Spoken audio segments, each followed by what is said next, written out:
Nah, Assalamualaikum warahmatullahi wabarakatuh. Perkenalkan kami dari kelompok 10 beranggotakan yaitu yang pertama Tariyah Bastaria, yang kedua Ulfa Azuhra, dan yang ketiga Zuhri Febriza. Baiklah, langsung saja ke materi pertama yaitu saya sendiri. Cara membuat RPP 1 lembar.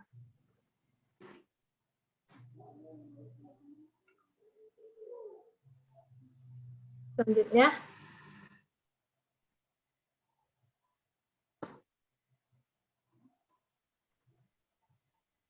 yang pertama yaitu menyiapkan bahan pembelajaran seperti yang pertama buku guru tematik, yang kedua buku siswa tematik, yang ketiga KKO atau kata kerja operasional.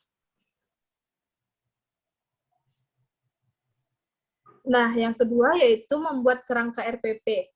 RPP dibuat dengan mengacu pada Surat Edaran Nomor 14 Tahun 2019 tentang penyederhanaan rencana pelaksanaan pembelajaran, yaitu yang pertama, penyusunan rencana pelaksanaan pembelajaran atau RPP dilakukan dengan prinsip efisien, efektif, dan berorientasi pada murid.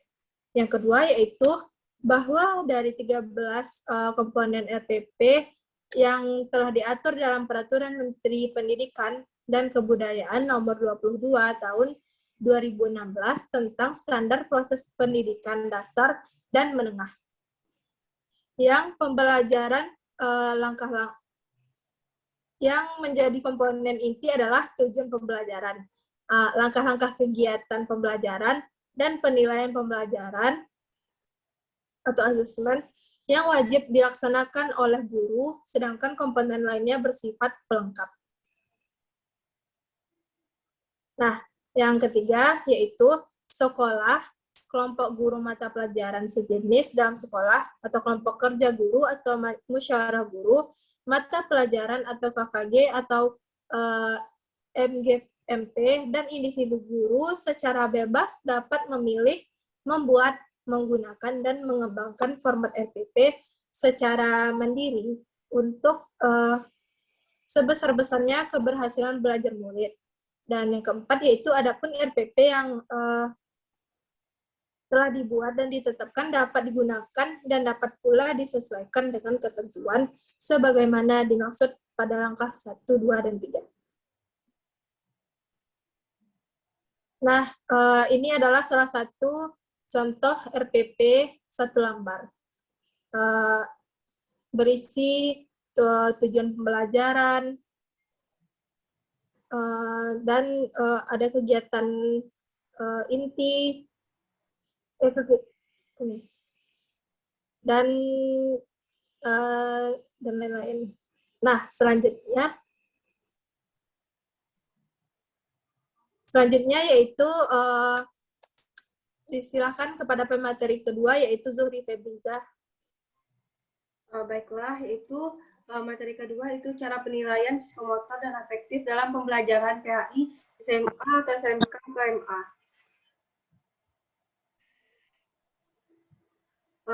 Ranah psikomotor merupakan ranah yang berkaitan dengan keterampilan atau skill, tahu kemampuan bertindak setelah seorang menerima pengalaman belajar tertentu. Ranah psikomotor adalah ranah yang berhubungan dengan aktivitas fisik, misalnya lari, melompat, melukis, menari, memukul, dan sebagainya. Penilaian psikomotorik dapat dilakukan dengan menggunakan observasi atau pengamatan. Observasi sebagai alat penilaian banyak digunakan untuk mengukur tingkah laku individu ataupun proses terjadinya suatu kegiatan yang dapat diamati, baik dalam situasi yang sebenarnya maupun dalam situasi buatan.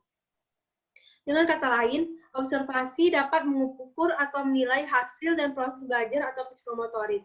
Misalnya tingkah laku peserta didik ketika praktik, kegiatan diskusi peserta didik, partisipasi peserta didik dalam simulasi, dan penggunaan aliens ketika belajar.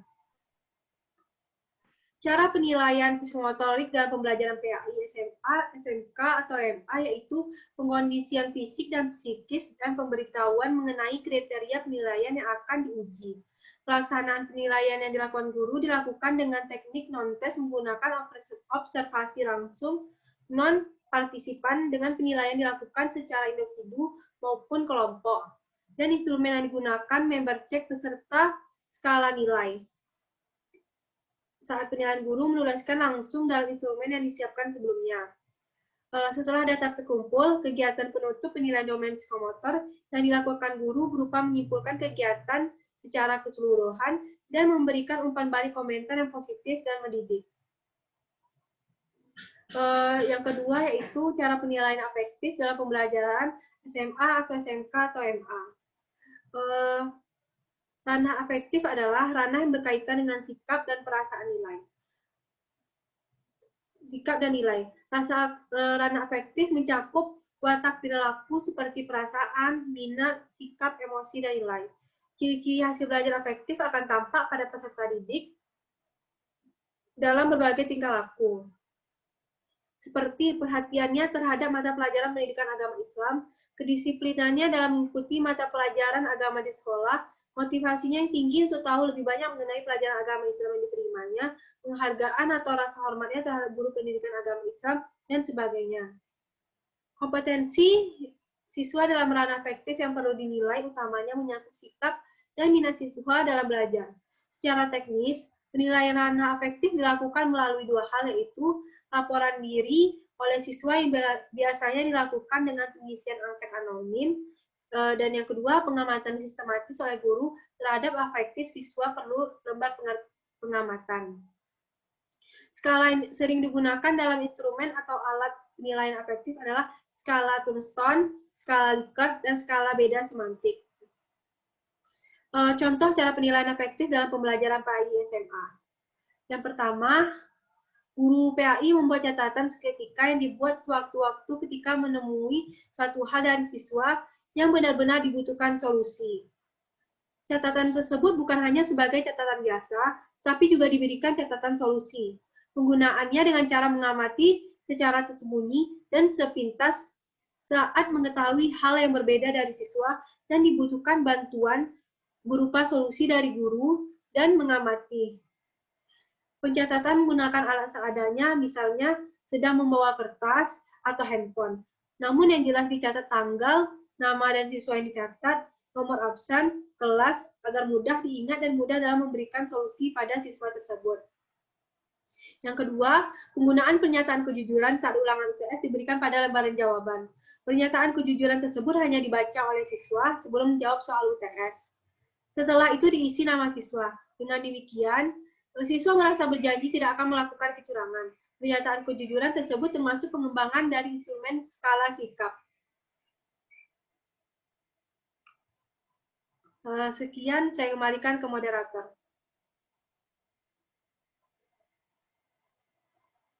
Ulfa, di-mute.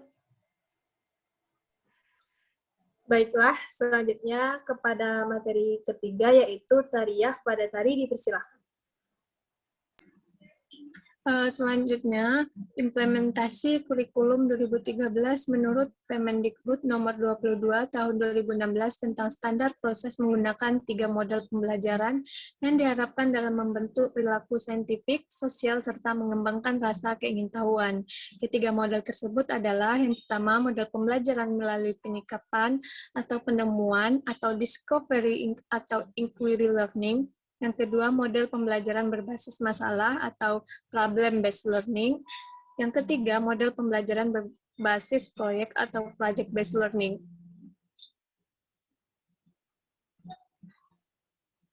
Berikutnya,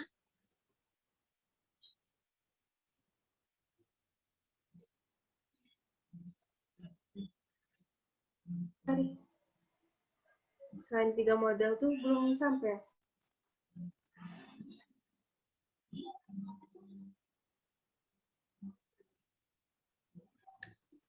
Lanjut, Tari. Lanjut, Tari. slide-nya masih yang tadi. Tapi aku udah diganti. Baik, selain 3 model yang tercantum dalam Permendikbud nomor 22 tahun 2016, guru juga diperbolehkan untuk mengembangkan pembelajaran di kelas dengan menggunakan model pembelajaran yang lain seperti cooperative learning yang mempunyai berbagai metode seperti jigsaw, number, hit together, make a match, think parser, example not example, picture and picture, dan lainnya.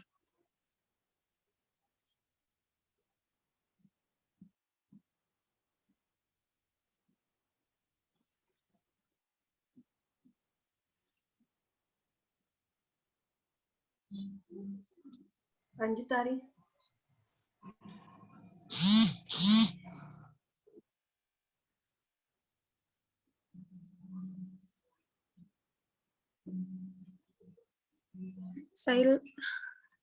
Slide-nya.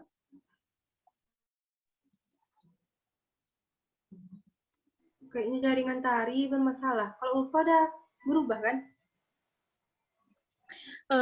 Model pembelajaran penyingkapan atau penemuan discovery atau inquiry learning adalah memahami konsep, arti, dan hubungan melalui proses intuitif untuk akhirnya sampai kepada suatu kesimpulan. Discovery terjadi bila individu terlibat terutama dalam penggunaan proses mentalnya untuk menemukan beberapa konsepnya dan prinsip. Discovery dilakukan melalui observasi, klasifikasi, pengukuran, prediksi, penentuan, dan inferensi. Proses di atas disebut cognitive process, sedangkan discovery itu sendiri adalah the mental process of assimilating concept and principles in the mind.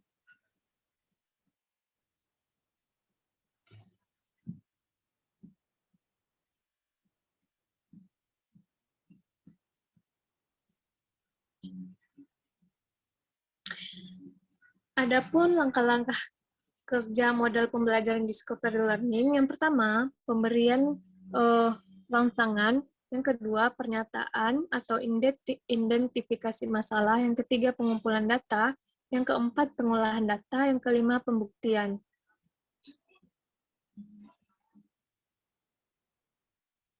Model pembelajaran merupakan implementasi seluruh komponen pendekatan strategi, metode yang diterapkan secara menyeluruh dan utuh dalam proses pembelajaran. Kurikulum 2013 menitik beratkan pada pola atau model mendukung terjadinya proses pembelajaran saintifik seperti project-based learning, problem-based learning, atau inquiry atau discovery learning.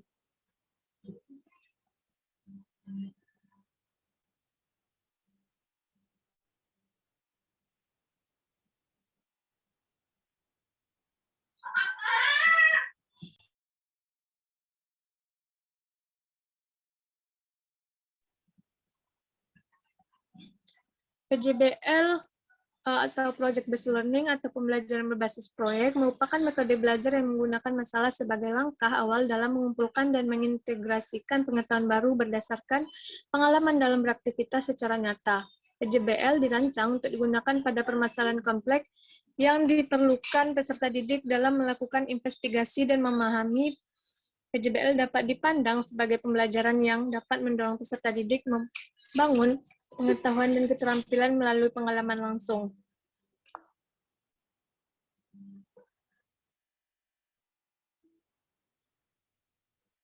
Sekian, Baiklah. saya kembalikan kepada moderator.